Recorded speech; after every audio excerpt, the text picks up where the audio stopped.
Hello everybody, my name is Ruby, and today we're going to be talking about the cabinet device. Now it's back again, it got me in the end. Keep that for me, that little piece of me. Now it's back again, it got me in the end. Keep that for me, that little piece of me. So this device is supposed to emulate the behavior of a guitar cabinet. So obviously it was designed with guitars in mind, and it pairs really well with the amp device, which I covered about a week ago. You can check that out in the corner. So we're going to start with this guitar sample that I have here. It's actually a recording. I recorded it earlier. That's why it kind of sucks, because I'm not very good at guitar. But, you know, this is what it sounds like soloed.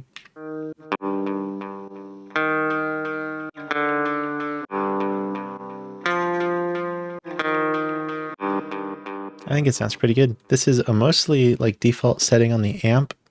I'm pushing the high end a little bit more because I recorded it on a guitar with humbuckers and I wanted to have more of that like glassy single coil sound. So I just boosted the highs going into the amp and I cut out some of the lows because it was kind of unnecessary. If we turn these two off,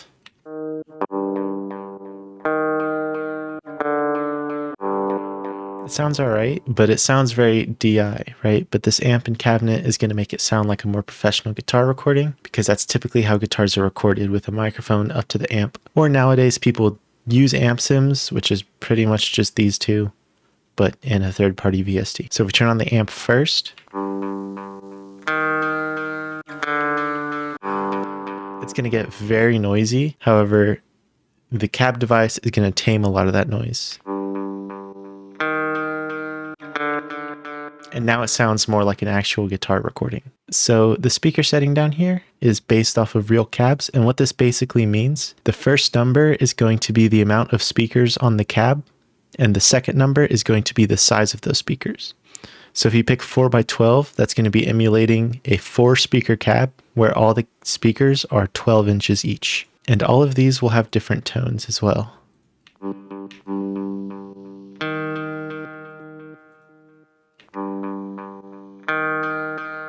Next up is the microphone. You're going to have 3 options here. Near on axis, which means the microphone is going to be pointed directly at the speaker cab. There's going to be near off axis, which means the microphone is going to be pointed at a 45-degree angle towards the speaker cab. And far is basically going to represent the microphone just being pulled back from the cab.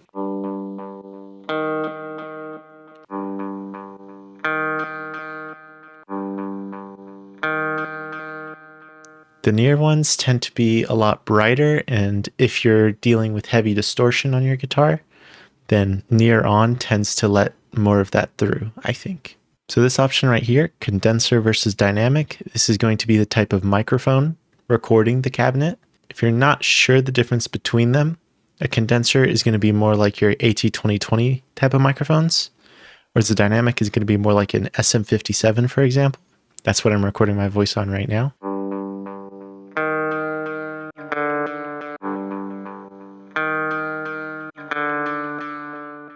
The condenser option will typically be a little bit brighter, whereas I feel like the dynamic option can be a lot smoother when you're dealing with a lot of distortion in your tone. So on most guitar cabinets, even if there's multiple speakers, it'll still be in a mono configuration, which is how this plugin is going to default. If we put, say, a chorus on the guitar here, right before the cabinet, we can hear the chorus effect, but it's not very stereo yet until we switch it to the dual mode.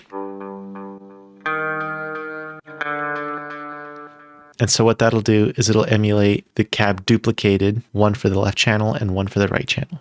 All right, now next up, let's talk about this bass sound that I made using it. So this is just a sub layer on the bottom. And then up here is the main body of the sound, which is just a basic FM synth being distorted and then sent through this cab. And if I turn it off, just a warning, it's about to be super harsh. When you're sound designing with the cabinet plugin, it's very easy to very overemphasize the highs because it tends to filter out a lot of that. So you can see here, I'm slamming an OTT pretty hard and, I'm boosting the highs on the EQ. So with the cab turned on,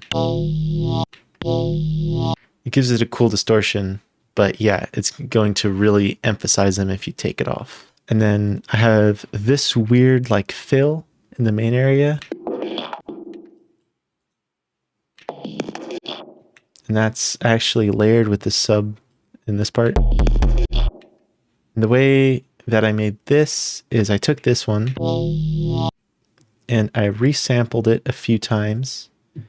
Here I was playing with, OTT, throwing it through another cabinet, playing with some filters. And this one we can see the result of that. And then I took this sample and loaded it into the granulator, fucked with it some more until I got this mess of an audio file.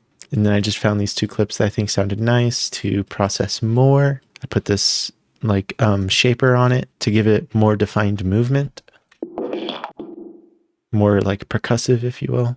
And then of course another cabinet here. And that's just going to be taming a lot of the high end and making it a little bit smoother. So on this vocal, I actually found that pairing a cabinet with a stereo chorus plugin sounds really nice on vocals, especially if it's in a bit of a lower register. It's going to make them very, very warm and smooth sounding. Now it's back again. It got me in the end. So this vocal chain, it's a dry vocal. I pulled off Splice. It's pretty basic. There's a de-esser, a compressor, auto-tune, auto-shift, sorry. And, basic EQ and saturation and reverb, right? But this chorus cabinet is doing a lot to smooth it out. And it is taking out a lot of the highs, which sometimes might not be what you want. But I think in this context, it sounds beautiful. So I turn these off. It still sounds pretty solid. Like, it's just a really good sample to begin with, but... Now it's back again. It got me in the end. To be the death of me. That little piece of me. Just listen to how much the chorus feeding into the cabinet smooths this out. Now it's back again. It got me in the end. To be the death of me. That little piece of me. I just love how like warm that sounds, especially with the whole stereo thing going on. And then finally, I did also use the cabinet for this like fake out intro into the drop thing. So you can see I have this whole group automated. This is just a cab with an EQ boosting the highs a little bit and then compressing it again, because sometimes the cabinet can make the sound quieter, I found. And then I'm also doing it on the drums up here. If we open this up, I'm also automating reverb in this part too. Yeah, that's the cabinet dry wet right here, which I'm turning down until it hits 0 for the actual drop. I think it just makes a really cool transition. Now it's back again. So yeah, the cabinet device is probably the most simple device that I've covered so far, but it's actually very versatile and I love what it does to vocals. I was not expecting that.